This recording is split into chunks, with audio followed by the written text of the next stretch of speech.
All right, so you should all see my screen.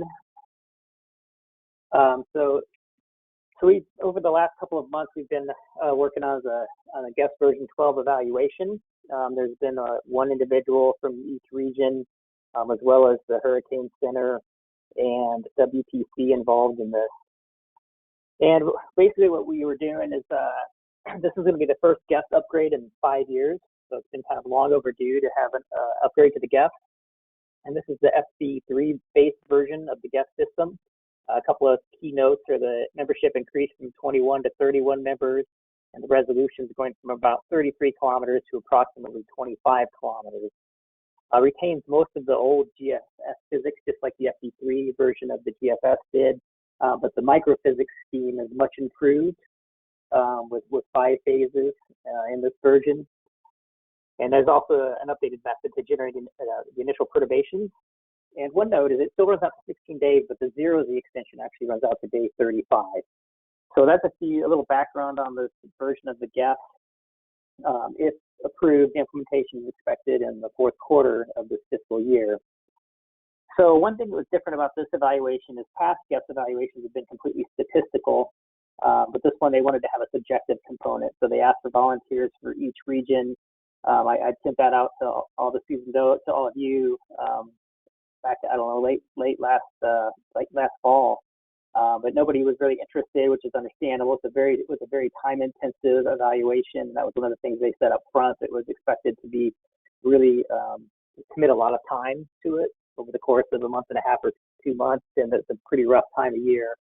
So I thought it would be good for me to just go ahead and step in and do the evaluation and learn a little bit about the new version of the GEFS. One thing is there was no real-time parallel run for this evaluation because they just didn't have the resources to do it.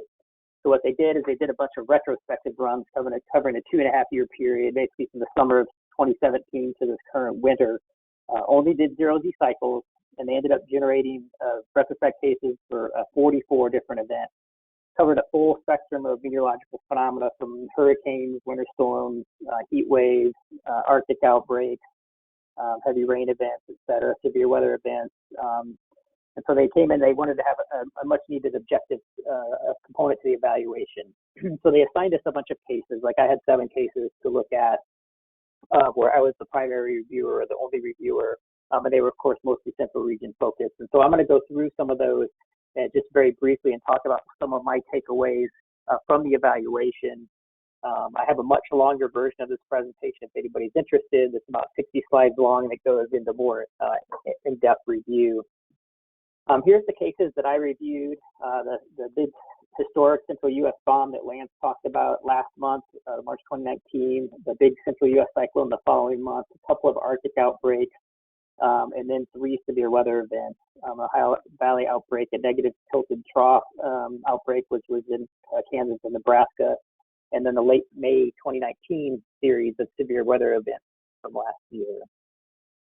So this is the graphic setup. They made a really cool viewer, which I'll show you at the end here. But they some really nice displays. And so the top left is the version 11 of the GEFS. The top right is the version 12 of the GEFS. The lower left is version 12 minus version 11. So cool in this case with the MSLP. The cool colors mean the version 12 lower pressure, and version 11 and had higher pressure in the warm colors. Or I mean, sorry, version 12 had higher pressure in the warm colors. Hey, and Randy? then the lower right, yeah. Yeah, this is Bruce. I don't know if this affected just me or anybody else. We lost you for 10, 15 seconds there. And then just prior to that, I thought you were getting a little muffled and garbled there. I think I could still make it out, but it might just be me. But just wanted to be aware of that from a mic standpoint. Okay, how does this sound any better? Yes, no worse. No worse. Yeah, I'm not sure. I'm on her cell phone, so yeah, just chat me if through Gmail if okay. needed. You sound good. So the lower right is version 12 minus the GFS analysis. And so the warm color means that the version 12 had much higher pressure than the GFS analysis in this case. One note about the lower right panel, when we're looking at 2-meter temperatures or 10-meter winds, it's actually the RAP analysis that appears there, not GFS version 12 minus the GFS analysis in that case. And I'll try to remember to point that out. So let's go ahead and look at some events. So this is the Central U.S. Bomb event from March 2019. And I'll take a quick look at. So I would pick for every case. There's a lot of different fields. There's 10 different runs to look at. So you're talking about a lot of fields, a lot of model runs, and each review would probably take 4 to 8 hours or so to go through, document, and rate, and grab the appropriate screen captures for the MEG to share with them. So this is just one I grabbed because I thought it was really interesting. It's a 138-hour forecast, valid at 18Z on the 13th of March. And one thing I wanted to point out was this is the wind speed and the contours here. And you can just see how much stronger version 12 in the upper right was with its wind speeds than version 11 was in the upper left with these really strong northerly winds. And this is the day that the Front Range had that really nasty blizzard conditions. And, this is a pretty long lead forecast over 5 days out. And it has this core of 30 knot, 25 to 30 knot winds in northeast Colorado, where the version 11 only had like 15 knots. So it was much better, and it also handled the high winds much better down here in eastern New Mexico and western Texas with much stronger winds.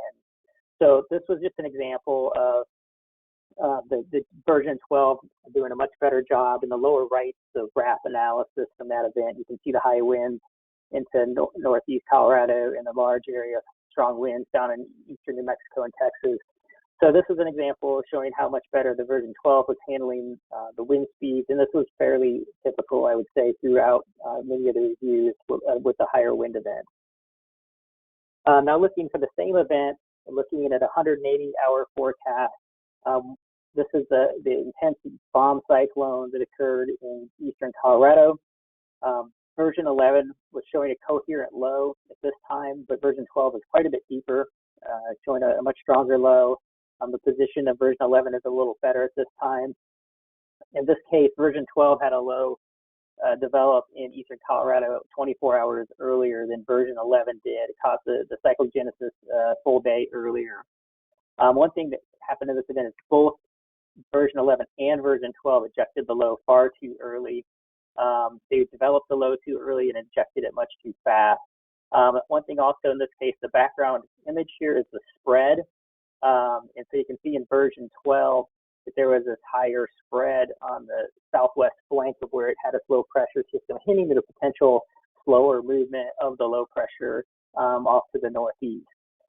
Looking at the bottom right, you can just see how large the delta was, the error was, where the surface low actually was at this time with a 980 central pressure.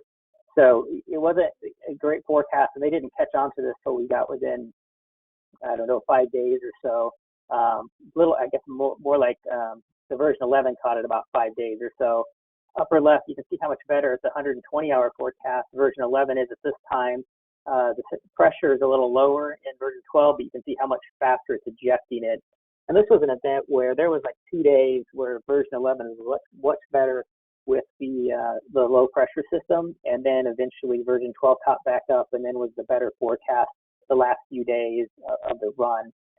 This was a case where version 12 was better early on, version 11 was better, on days like 4, 5, 6 or something like that, and then version 12 was better after that. This is the Central U.S. cyclone from April 2019.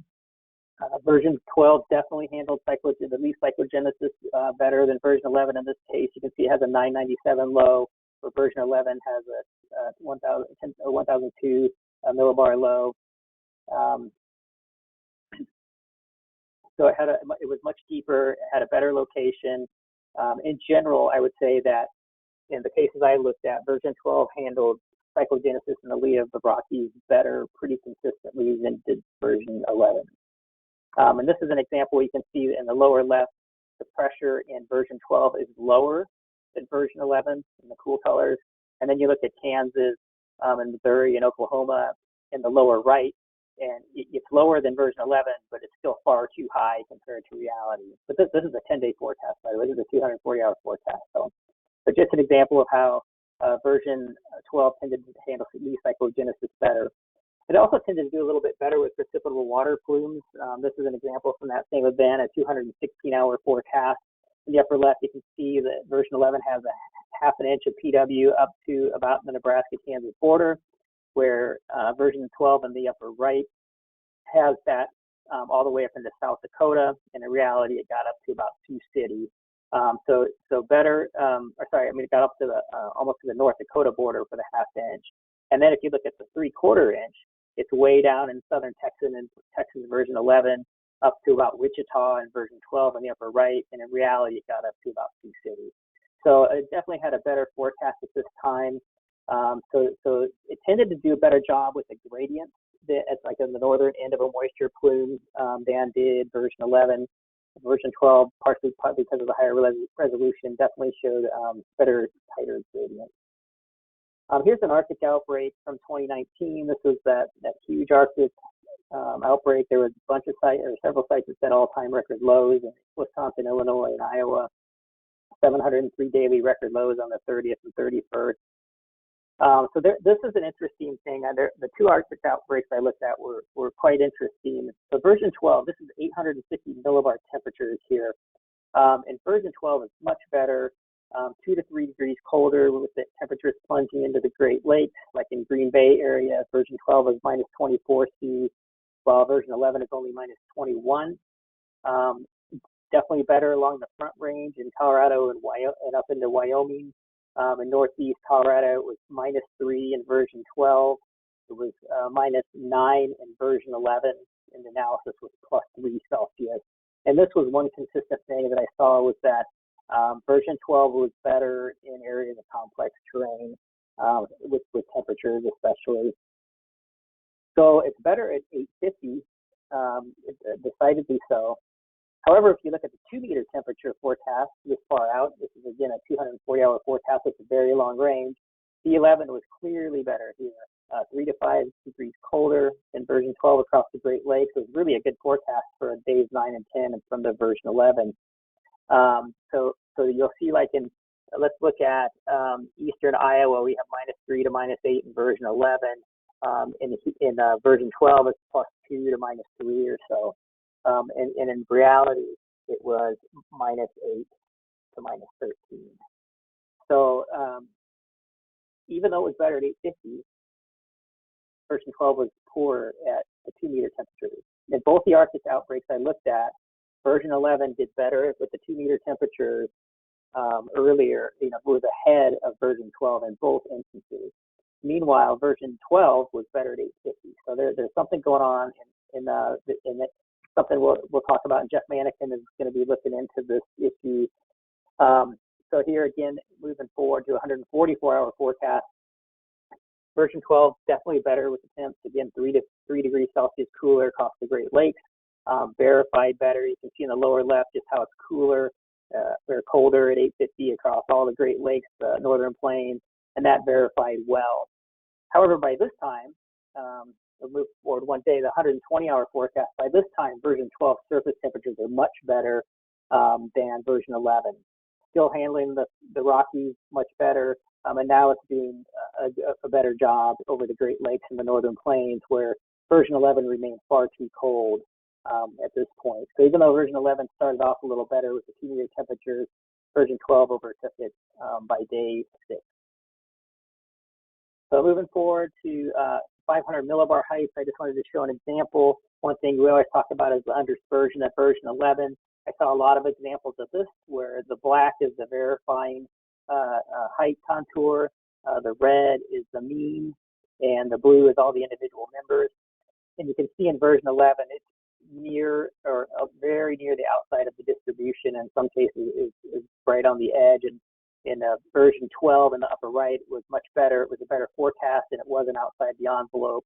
I saw this a fair number of times where in version 11, it would be on the edge of the distribution or outside the distribution. Okay, just a few more here, and then I'll wrap up. So this is a Central Plains severe weather event from May 2018. This was an example. I just wanted to show how version 12 tends to do a little bit better job with the shape synoptic features. Like if you look in the desert Southwest at the shape of this trough compared to version 11 in the upper left, you would see a little bit better shape. Not always, of course, but at times it was noticeable. And this is an example where the spread, which is in the image on the background, is much better in version 12, and it shows all this spread right in the base of the trough, which is a good location because the trough it was still too high. It wasn't deep enough at this time. If you look at the minimal spread in the upper left from version 11, and one thing that I consistently saw was that version 12 had better spread, more spread inside day 6 consistently, and it was better spread. It would highlight tight baroclinic features. It would highlight areas where there was deep low pressure systems at the base of the trough. It just had better spread, where version 11 had less spread and less useful spread.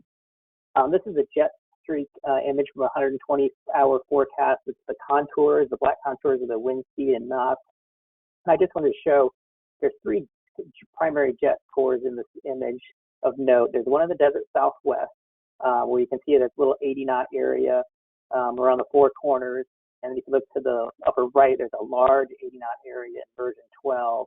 If you look to the lower right, you can see there's actually a 100 knot core eventually, and a really broad 80 knot that spreads all the way up into the northern plains from off the Southern California coast. So a much better job with that jet streak at this point in time. If you look up near Hudson Bay, it's a 100 knot jet core in the upper right in version 12. It's only 80 knots in version 11. In reality, there's actually a little small 120 knot core eventually. And then it's the same scenario down in Florida and the Caribbean, where you have this large 60 knot jet area in version 12. This a little more amorphous area in version 11, and a better, when you look at the lower right, you can see how version 12 just kind of lined up better. So this is an example where version 12 was just like a day ahead on the handling of these jet streaks. Ohio Valley outbreak, I wanted to show a couple images from this one. This is an example of how version 12 does a better job highlighting tight gradients. This is a precipitable water image. And if you just look in the upper right, you can see the kind of the coral and pinkish colors where there's more spread on the western flank of this precipitable water plume. And then you look at the upper left, you can see there's not nearly as much spread in version 11. And this was pretty consistent. You can also see it up into New England where there's more spread along that tight gradient than there was in version 11. So version 12 did a better job with the spread. And I wanted to go back to one of these Arctic examples as another example of spread. So here's an example from version 11 in the upper left. As you see, it has virtually no spread over like Lake Superior and portions of Huron, and very, very limited spread across the western lakes in the Ohio Valley. Then you look in the upper right, there's more spread in version 12. And this is just very, very consistent inside like day 6, where version 11 is way overconfident, is way too limited on the spread, and version 12 was better. So the key takeaway from this was that V12 consistently had more spread inside day 6 or so, tended to be more useful spread. Version 11 captured the 2 Arctic outbreaks examined earlier than version 12 with respect to 2-meter temperatures. V12 definitely handled complex terrain better than V11, and V12 generally did a better job depicting sharp gradients and leaf cyclogenesis. So on the agenda, I just wanted to show, I linked the review page where the retrospective cases are. And if you want to go in and look at any of these, Brian Connolly and Scott Doomer, if you want to go in and look at like excessive TPF cases to see how version 12 handled it, version 11, you could do that. So if anybody wants to go in and look at these cases, I supplied the link there for you to go in and look around it if you so choose. So I'll stop there. I went a couple minutes past 15. So any questions on